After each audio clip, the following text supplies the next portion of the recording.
Okay, can you shut the door behind you? Shut the door, Jen. And push it really hard because it will stay open and people will walk in. Thanks. All right, welcome to Oregon's tallest lighthouse. So it's 93 feet tall, and if you were standing at the very top, it would be 160 feet above sea level. And this is the oil room. So it might not look that impressive, but back before electricity, this is how the lights stayed lit. So back before electricity, there'd be 4 more of these gallons on the back here, and then there'd be a fireplace over here, and that would keep the oil from congealing and hardening during the winter. Anybody know what type of oil we used? Pig oil. Oh, wow. Yeah. So it probably smelled like French fries around here, and they said that the lighthouse used to run on bacon. Oh, wow. So every night they would come down here and they would fill up their oil can, and then they would pour it into the carrying can, and then they would lug this all the way up the 114 stairs to the top, and then they'd stay up there all night to make sure it stayed lit. If anybody wants to try picking that up, they can. What do you think? Isn't that too heavy? Yeah, but try carrying it up the stairs. Well, stop it. Okay. It'd be heavier. The oil. Yeah, and then the oil would be sloshing around too. It's all right. So there's And- rocks in it to simulate the weight of the Yeah, oil. exactly. Pretty difficult with. And they only had to do that once in the summer, but in the winter they had to do that up to 3 times. Anybody know why they have to go up there more in the winter? What do you think? I think because the things keep getting frozen. It's because, nah, what else? Because electricity will go out. No, it's because the nights were longer. So the nights are shorter in summer and longer in winter. Yep. It's a hard thing to get, but let's go across the hall and we'll talk about the workroom. Okay. Okay, Mari. Okay. So this is where they spend most of their time.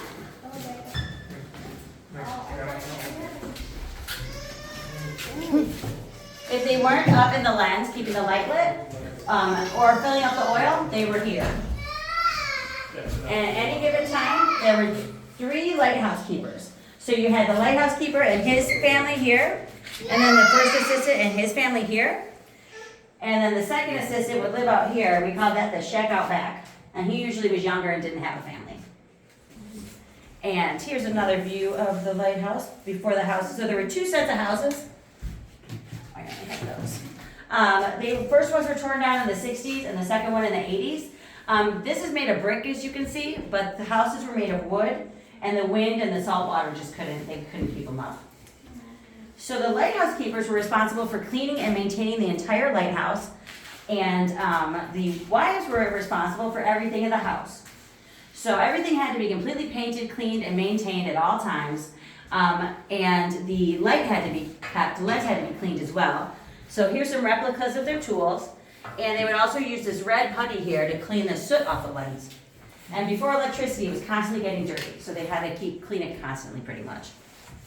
And the wives were responsible for everything outside, so the garden, taking care of the cows and the chickens if they had them, feeding everybody, keeping the house clean, and homeschooling all the kids. And they usually had about 7 kids.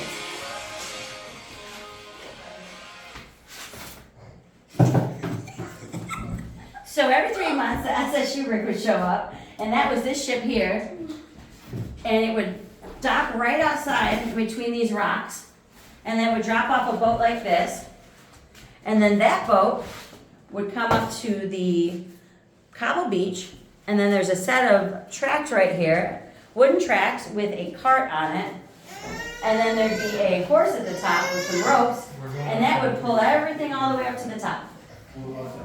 And that's how they got all their supplies. And that's how they got all their school books too. So they get a library every 3 months, and they could pick books that they wanted to read, and then all their school books would come in that.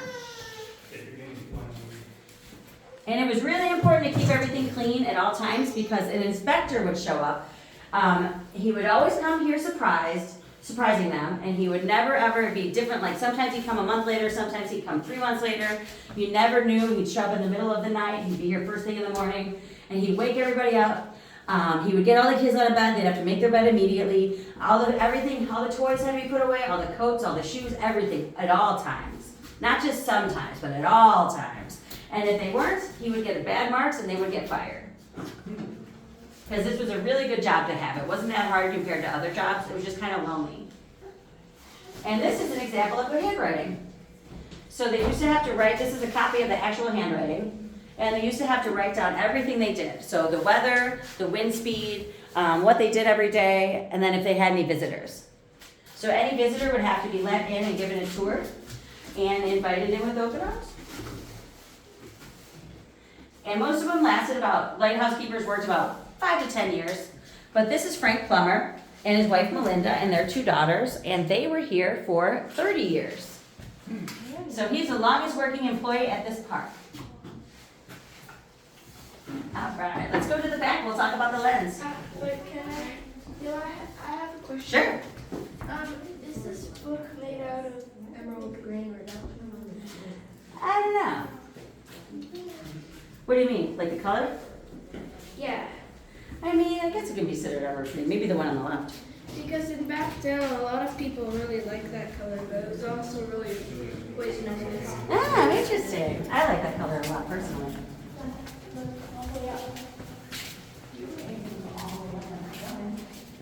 All right, so this is the lens, and you get a really good view over there. Let me see if you over here. And this is a replica of what the lens looks like. So it is 9 feet tall, 6 feet wide, and it has 200 glass prisms that help it shine into focalized beams. So before electricity, we had 4 4-inch candle wicks, and you can see without a lens, disappears really quickly. But once you put the lens on, you can see it really far out to sea, and then it disappears once you get too far away. But you can see the light 20 miles out to sea.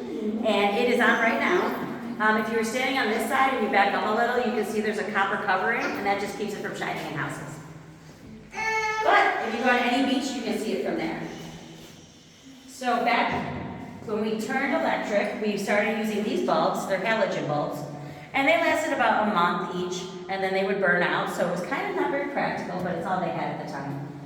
And then in 2018, we switched to LED. So all those are LED lights. There's about 15 to 20 of them up there. Really small, and that's what's keeping the light lit. And each bulb lasts 15 to 20 years. So if one burns out, there's a bunch more, it doesn't really matter. If more than 5 burn out, the Coast Guard will show up and replace them. And that is who is in charge of the lighthouse now. And most people think that lighthouses were built to keep ships off rocks, and that is true, but the bigger meaning behind it was to keep commerce shipping all night. So, before lighthouses, they had to drop anchor at night because it was dark and they couldn't see where they were going, or they'd crash into rocks. So, they built a lighthouse every 20 miles, 40 miles, and then you can see the light 20 miles out to sea. So you could pretty much always see a light everywhere you were. And you always knew where you were because we added flashing patterns. So you see the dots and dashes, that shows you flashing patterns of each lighthouse. And we did not have a flashing pattern before electricity, but then after electricity we added one. So right now our flashing pattern is 2 on, 2 off, 2 on, 14 off. And that's how you know you're in Newport. And then you get to the seat ahead, and then you see their flashing pattern, and that's how you know you're in Yakina. And you put in a bay, and the ones that were on the bays are kind of thought of as exits on the highway, and then the ones on the ocean are considered the mile markers. And this is the 150th birthday, so it's a really cool time to be here. It says above the door 1872, but they thought they would be done in 1872, carved above the door, and then they didn't finish till 1873. And one more thing about Augustin Fresnel. So he created this lens. He was not thought of as very smart as when he was a little kid. He couldn't read or write until he was 9. Everyone kind of made fun of him, even adults. Then he got to be 13 and he tested into the Central School of Paris, and he got into geometry and drawing, and he found his strengths, and he created this lens. And this is the gold standard of lighthouse lenses. So everyone uses some form of this lens. There's like 5 different orders. This is the first order. And we've never had to replace or repair one piece of this lens in 150 years. So it's just a testament of how good it is constructed. It was made in France and shipped over in pieces. He also went on to disprove Sir Isaac Newton's theory of light. He said light traveled in particles, and then Fresnel said it traveled in waves, and he was right. So just kind of a good reminder if you're not good at something, maybe that's just not your strength. And he went on to be a pioneer in physics, and he saved countless lives at sea. Cool. And that is our tour. Anybody have any questions? So the ships still count, are they still using the lighthouse? Not really, because they don't have their own GPS. We say it's a secondary aid to navigation, like if their GPS goes out. But I'm pretty sure since it's all electrical, like if their GPS went out, everything would probably go out and they'd be in more trouble than where they are. You know what I mean? I think like the whole powering system would go down. I might be wrong though, I don't know much about ships. But yeah, it's a secondary aid to navigation and just historical purpose. That's really the only purpose for it now. Anybody else have any questions? Why can't we go up there? So back in 2020, when they started doing renovations, or I should say restoration, not renovation, they went up there and they took some bricks out. So these vents here were put in, they go almost all the way to the top to keep the bricks dry, because we're right on the water. So they did some infrared imaging. So they took some stuff where they could see through the walls. And then they figured out some of the bricks are porous, so they have water in them. So they kind of might not be safe, pretty much. And the walls down here are 5 feet thick, you can see in the windows there, but up there they get to be about 18 inches. So it's probably been like that for a while because it's such an old building. But now that we know, we kind of have to do something about it, or, you know, not let people up there until we do. So it's kind of on the Coast Guard, which they've been here a lot. And we want it open. It's like the main attraction to the park, so hopefully soon, but I don't know when. And thanks for coming, guys. Thank you. Oh, you can eat out here. You can't eat in here. I know that's what you're upset about. You can't have food in here. Thank you. Yeah, let me get this sheet. Sorry about that. Thank you so much. You're welcome. Have a great day. You can go and explore the lighthouse if you get in line. I want to see the view of the lighthouse now that we've. Not in here. So this is Yakina Head Lighthouse.